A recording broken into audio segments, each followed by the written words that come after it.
நீங்கள் பார்த்துக் கொண்டிருப்பது AJK டிவியின் புதுவை மாலை. வணக்கம்.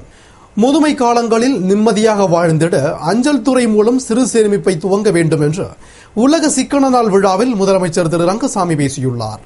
புதுவை அரசு திட்டம் மற்றும் ஆராய்ச்சித்துறை சார்பில் காமராஜர் சாலையில் உள்ள அத்துறையின் பயிற்சி கூடத்தில் உலக சிக்கன நாள் விழா நடைபெற்றது.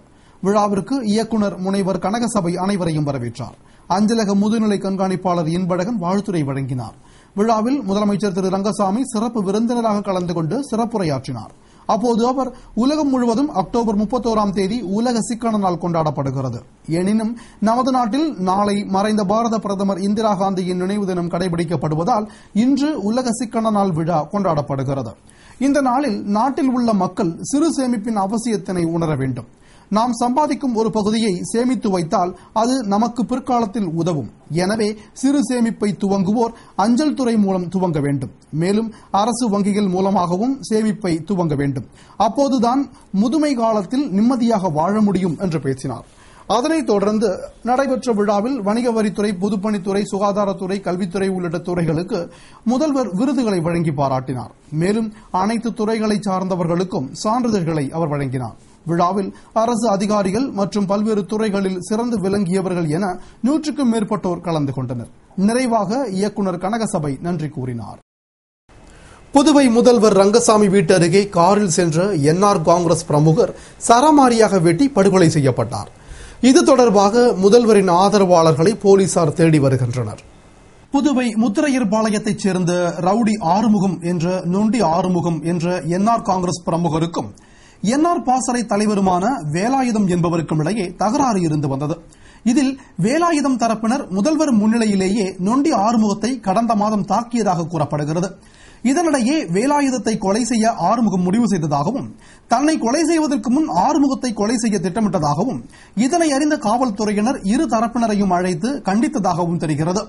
இந்நிலையில் நேற்று இரவு காரில் கூட்டாளிகளுடன் முதல்வர் ரங்கசாமி வீட்டிற்கு சென்றுவிட்டு வீடு திரும்பிய ஆறுமுகத்தை ஒரு ஆம்னி வேன் மற்றும் இருசக்கர வாகனத்தில் வந்த கும்பல் காரை வழிமறித்து கத்தி, அரிவாள் போன்ற ஆயுதங்களால் சரமாரியாக வெட்டிவிட்டு தப்பிச் சென்றது. உயிருக்கு போராடிய அவரை போலீசார் மருத்துவமனைக்கு கொண்டு சென்றனர். ஆனால் அங்கு அவர் இறந்துவிட்டார். இது தொடர்பாக கோரிமேடு இன்ஸ்பெக்டர்கள் வீரவல்லபன், பாஸ்கரன், சுப்பிரமணியன் உள்ளிட்ட போலீசார் வழக்கு பதிவு செய்து விசாரணை மேற்கொண்டனர்.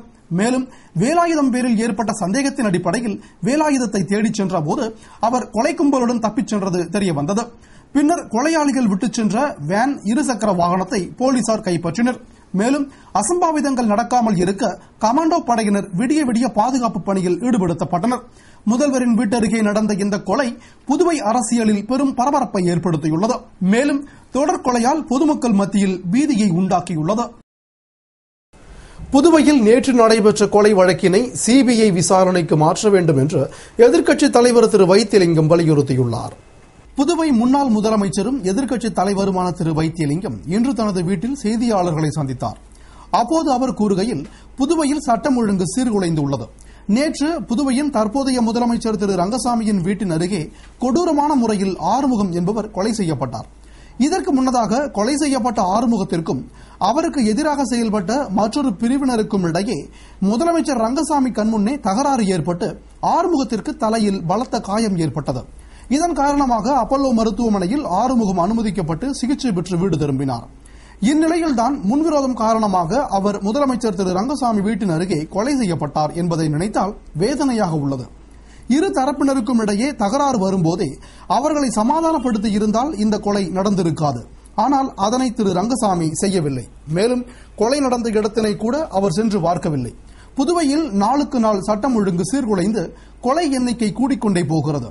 எனவே நாங்கள் மத்திய உள்துறை அமைச்சர் திரு ப சிதம்பரத்தினை சந்தித்து இந்த கொலை வழக்கினை சிபிஐ விசாரணைக்கு மாற்ற வேண்டும் என்று மனு அளிக்க உள்ளோம் என்று அவர் கூறினார்.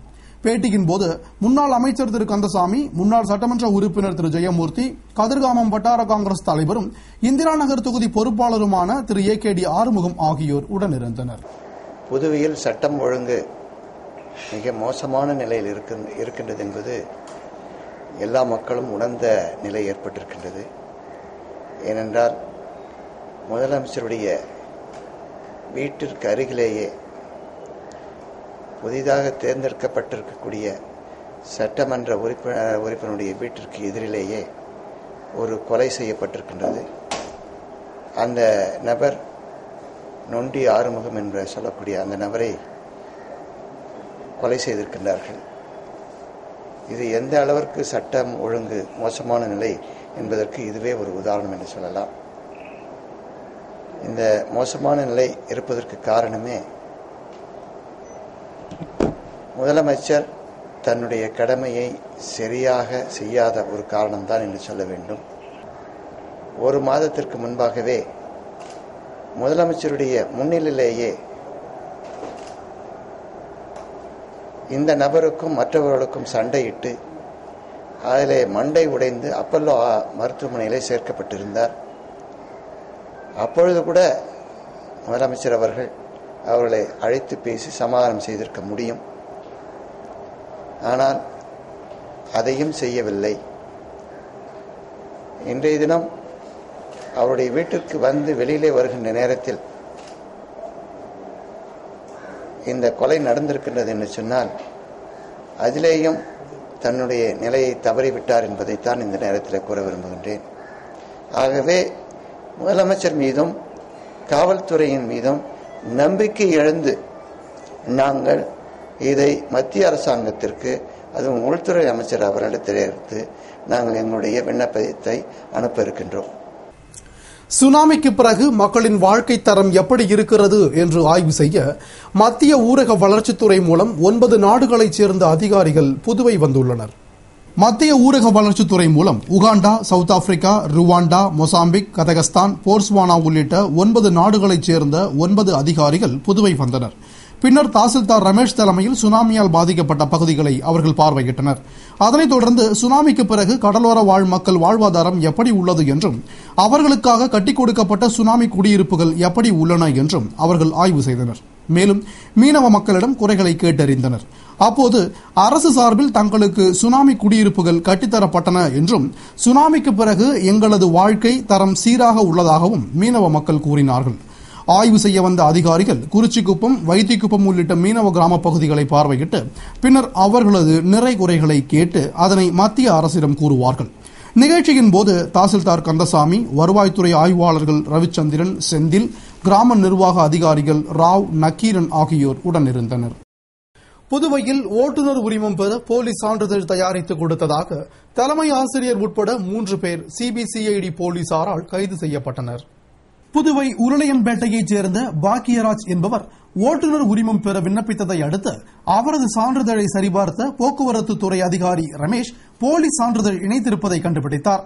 இதுகுறித்து ரமேஷ் சிபிசிஐடி போலீசில் புகார் கொடுத்ததன் அடிப்படையில் inspector Mohankumar, sub inspector Rajkumar தலைமையிலான போலீசார் பாக்கியராஜை கைது செய்து விசாரணை நடத்தியதில் ஓய்வு பெற்ற தலைமை ஆசிரியர் மணவாளன், உதவியாளர் ஏகாம்பரம் ஆகியோர் போலி சான்றிதழ் தயாரித்து கொடுத்தது தெரியவந்தது.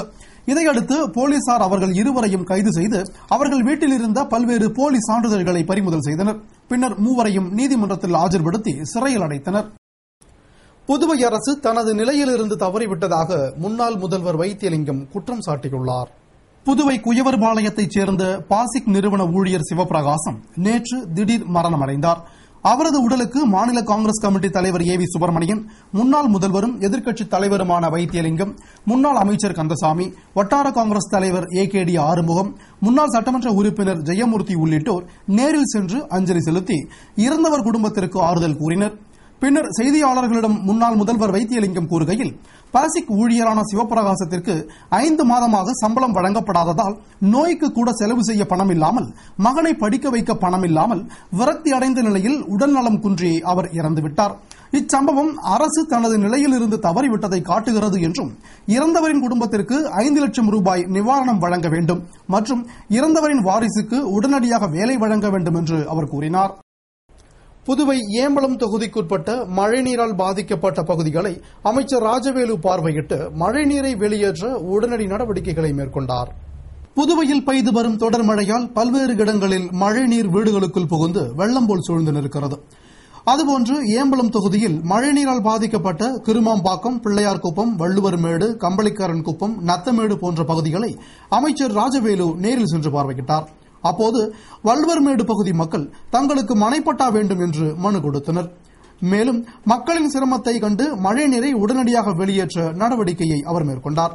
மழையின் காரணமாக அப்பகுதியில் இடிந்த வீட்டினை பார்வையிட்டு பாதிக்கப்பட்ட வீட்டின் உரிமையாளருக்கு ஆறுதல் கூறினார். மேலும் வீடு கட்டுவதற்கு அரசின் சார்பில் வழங்கப்படும் நிவாரணத் தொகையை பெற்றுத் தருவதாக அவர் உறுதியளித்தார். அப்போது என்ஆர் காங்கிரஸ் பிரமுகர்கள் பலரும் மற்றும் ஊர் பிரமுகர்கள் பலரும் உடனிருந்தனர். கனமழையால் பாதிக்கப்பட்ட காமராஜர் தொகுதிக்குட்பட்ட பகுதிகளை பார்வையிட்ட எதிர்க்கட்சித் தலைவர் திரு வைத்தியலிங்கம் பாதிக்கப்பட்ட மக்களுக்கு ஆறுதல் கூறி மழைநீர் வெளியேறிட நடவடிக்கை எடுத்தார். புதுவையில் கடந்த சில தினங்களாக கனமழை கொட்டித்தீர்த்தது. இதனால் பல்வேறு பகுதிகளில் உள்ள தாழ்வான இடங்களில் வெள்ள நீர் சூழ்ந்து பொதுமக்கள் பாதிக்கப்பட்டனர். இந்நிலையில் காமராஜர் நகர் தொகுதிக்குட்பட்ட லெனின் நகர், இந்திரா நகர் உள்ளிட்ட பகுதிகளை பார்வையிட முன்னாள் முதல்வரும் எதிர்க்கட்சித் தலைவருமான தொகுதியின் சட்டமன்ற உறுப்பினருமான திரு வைத்தியலிங்கம் அங்கு சென்றார். பின்னர் மழையால் பாதிக்கப்பட்ட மக்களுக்கு ஆறுதல் கூறினார். பின்னர் அப்பகுதியில் தேங்கியிருந்த மழை நீரை வெளியேற்றிட நடவடிக்கை எடுத்தார். அப்போது காங்கிரஸ் பிரமுகர்கள், ஊர் முக்கிய பிரமுகர்கள் பலர் உடனிருந்தனர்.